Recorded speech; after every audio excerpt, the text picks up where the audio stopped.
Besoin d'aide? Sophie est une femme d'affaires très occupée. Elle est souvent stressée par son travail. Un soir, en rentrant chez elle, elle trouve un chat blessé. Oh non, ce pauvre chat! Que dois-je faire? Elle hésite, ne sachant pas comment aider l'animal. Thomas, son voisin, la voit depuis sa fenêtre et décide d'intervenir. Bonsoir Sophie, j'ai vu le chat. Puis-je aider? Bonsoir, Thomas. Je ne sais pas quoi faire pour lui. Thomas s'approche et examine le chat avec précaution. Il a l'air blessé à la patte. Il faut l'emmener chez le vétérinaire. Je n'ai pas de voiture disponible en ce moment. Ne t'inquiète pas, je peux nous y conduire. Sur le chemin, Thomas et Sophie parlent du chat. Merci de m'aider, Thomas. Je suis toujours si indépendante. Parfois, nous avons tous besoin d'un coup de main. Ils arrivent chez le vétérinaire avec le chat. Sophie est reconnaissante envers Thomas pour son aide. Je ne sais pas comment te remercier, Thomas. C'est normal, Sophie. J'étais heureux d'aider. Après la visite, ils attendent des nouvelles du chat. Sophie commence à voir la valeur de l'entraide. Ce chat nous a réunis, n'est-ce pas? Oui, c'est une rencontre fortuite, mais importante. Le chat est en sécurité et une nouvelle amitié commence.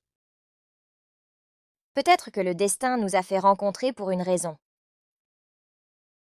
Je pense aussi. On ne sait jamais ce que demain nous réserve.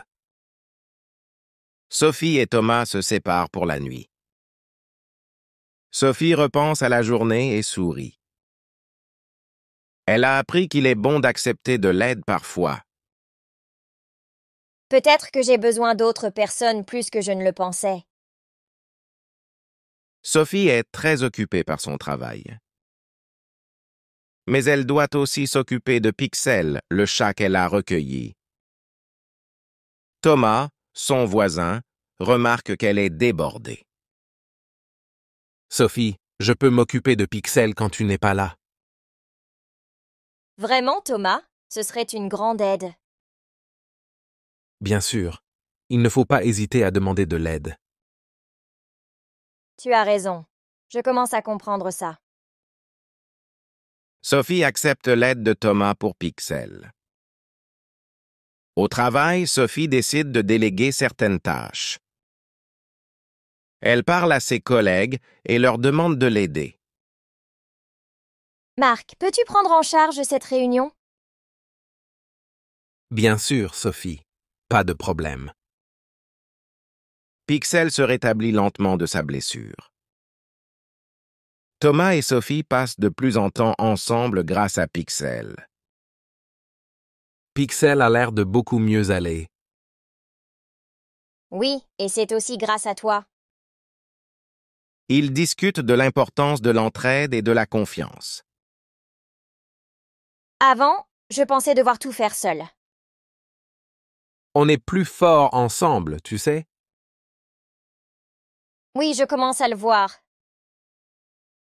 Pixel devient le symbole de leur amitié. Sophie apprend à faire confiance et à compter sur les autres. Merci, Thomas, pour Pixel et pour tout le reste. C'est normal, on est voisins après tout. Elle est moins stressée et plus heureuse. Thomas, pourquoi ne pas venir dîner à la maison ce week-end? Avec plaisir, Sophie, ce sera sympa. Sophie est reconnaissante pour l'aide de Thomas. Elle sait maintenant qu'elle peut compter sur son voisin. Et Pixel est content d'avoir deux amis qui prennent soin de lui. Sophie apprend que Pixel a une propriétaire. C'est une vieille dame du quartier qui le cherchait. Thomas, nous devons rendre Pixel à sa propriétaire. Bien sûr, c'est la bonne chose à faire. Il rencontre la vieille dame, Madame Dubois. Elle est tellement heureuse de retrouver Pixel. Oh, merci infiniment. Pixel me manquait tant. Nous sommes contents de vous aider, Madame Dubois. Sophie et Thomas aident à sécuriser le jardin de Madame Dubois. Ils veulent s'assurer que Pixel ne s'échappe plus. Vous êtes si gentil. Comment puis-je vous remercier? Voir Pixel en sécurité est déjà une belle récompense. En parlant, Sophie découvre que Madame Dubois était entrepreneuse. Elle comprend les défis auxquels Sophie fait face. J'ai aussi connu le stress de la gestion d'entreprise. Vraiment? Avez-vous des conseils à me donner? Madame Dubois partage sa sagesse avec Sophie. L'équilibre est la clé. L'entraide et le temps pour soi sont essentiels. Je vais me souvenir de cela. Merci beaucoup. Ils finissent le travail dans le jardin. Madame Dubois invite Sophie et Thomas à dîner. Venez dîner ce soir. Célébrons notre nouvelle amitié. Avec plaisir. Ce serait merveilleux. Le soir, ils se retrouvent tous pour un dîner convivial. Pixel ronronne, content d'être avec ses amis. Ce dîner est parfait. Merci, Madame Dubois. Appelez-moi Clara, et merci à vous. Sophie a appris l'importance de l'entraide et de la générosité. Elle a trouvé une amie en Clara et un compagnon en Thomas. Voici à l'amitié, à la communauté et à l'entraide. Merci d'avoir regardé. Abonnez-vous pour plus de vidéos.